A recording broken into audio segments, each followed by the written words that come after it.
guys, welcome to my channel. Please don't forget to subscribe and share. And also, please don't forget to like. It truly helps our channel. Happy reading! Hey everyone, this is chapter 20. Let's start reading. It's all bandaged. You can return yourself. Iwanan mo lang, ganun? How could you be so cold, Mr. Wrong? We're classmates, remember? Oo nga, tsaka sa previous life, love mo siya. Ano ka ba? I just want to visit your people. Why are you so opposed to the idea? Yan mo na. Ayaw nga niyan, di ba? Cold aura nga eh. Rongchi. Ano sasabihin mo? Ganda niya pa rin dito, no? I lost my phone when I rolled down at that hill. And I have no money on me, which means I can't get home. Please don't leave me here. Diba nagpapaawa effect? Naiwan niya ba talaga dun? Oh, my leg. Hindi siya pinapasan sa pera, so legs na naman gagamitin niya ngayon para lumingon sa kanya si Rongchi. Diba? Paika-ika. Paika-ika naman talaga siya. Hop on. Ay naman pala. It's not far from my place. I'll take you to the restaurant nearby my building. I'll call your family and ask them to get you. Eh di ba nga, ayaw nila? Ayaw nila sa kanya? Ng family members niya? Bakit mahilig sila mag-piggy bank ano? Ang hirap kaya mag-piggy bank. Piggyback. Sorry guys. Gutom ata ako ah. Why can't you invite me to your place and have a glass of water?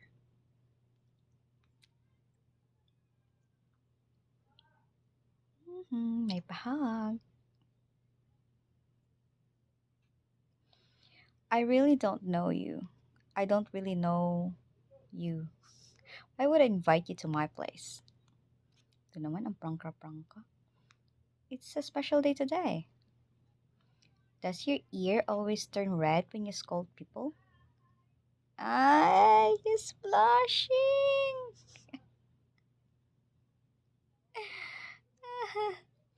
Let go of my ear. Oh, he's blushing. Cold pa yung aura niya, pero, ay, shy. It's getting redder. Nagpaprovoke pa to eh. She's doing that on purpose. And, parang ang creepy ng place. I'll call your family in my place. You can wait for me in the restaurant. Tagasan kaya siya, no? Bakit ayaw niyang papasukin si ate mo, girl? Bakit? I think he's hiding something.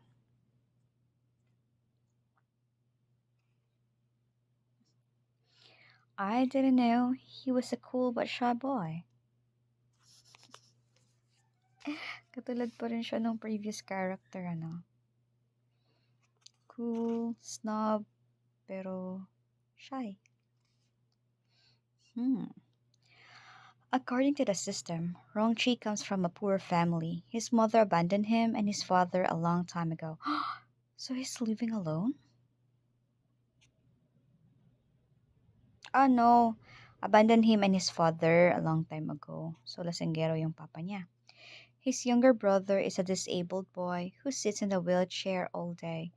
And his father is a middle-aged alcoholic who used to be a boxer. Alcoholic, so tatlo sila. Younger brother and alcoholic father. Rongchi attended the car racing competition not because he loved it, but because he needed the money. Ooh.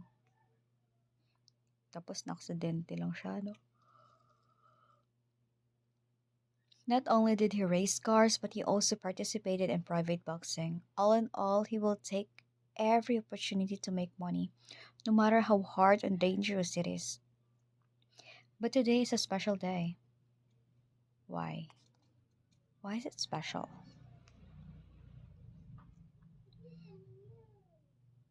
He will encounter a bigger crisis, which will make his life much worse than it already is. Ooh, ano kaya yun? In the wrong family. What did you say? You have no money? You are useless. Why did I bother to raise you in the first place? Siya nga yung naghahanap ng pera for you, tapos galit ka pa. I need money to treat my brother. I can't let you gamble it away. Itong, minsan yung tao, dahil sa they're heartbroken and all, they will feel pitiful and unreasonable.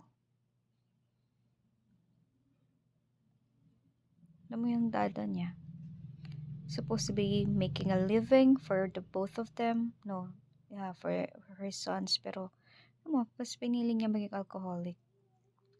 Wrong yun wrong she's younger brother. Alam mo, disabled yung isa niyang anak. Pero wala naman siyang ginagawa. Alak lang ng alak. It's all your fault. Alam mo, sinising niya pa yung anak niya. Supposed to be siya nga yung nagpapalaki. You're already disabled. What's the point of treating you? Aba, sama. Do you know how much money I wasted on you since you were born? Pag anak mo lang naman after nun wala ka namang ginawa na. Si Rongchi na yung gumawa. Bakit may dugo yung ulo niya? Oh my gosh, what will happen? How dare you beat him again?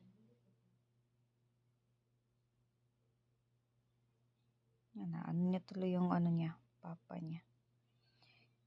Instead na nirespeto niya to before, ngayon di na.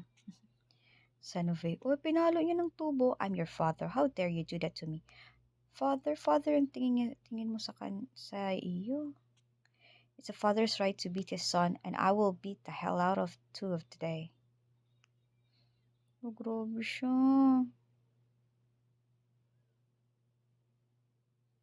Dahil lang di siya nabigyan ng pera, nagwawala siya.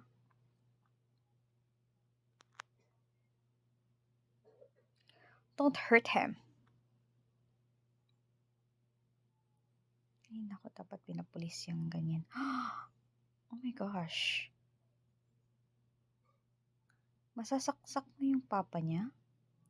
Let go of my brother. Oh my gosh. Nasaksak niya talaga yung papa niya. You stabbed me? Yes, kasi namamalo ka eh.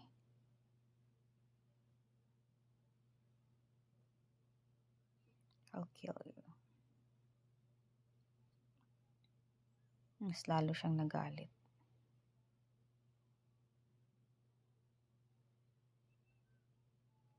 So, ito pala yung bigger crisis. Tapos nadulas yung papa niya. Possible, nagpasses out lang.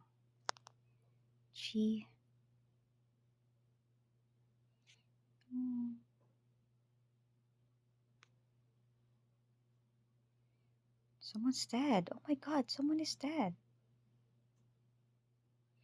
Itong mga chismosang to, no? The wrong brothers killed their gambler father. He's dead. Call the police now. Alam mo na mga gambling father yan, tapos tatawag ka pa ng police. Ito mga marites talaga sa paligid, ano? Anyway, this is the end of this chapter. Let's see what will happen in the next one. And please don't forget to like and subscribe. See ya. Bye. Thank you for reading with me, everyone. Until the next chapter. Bye.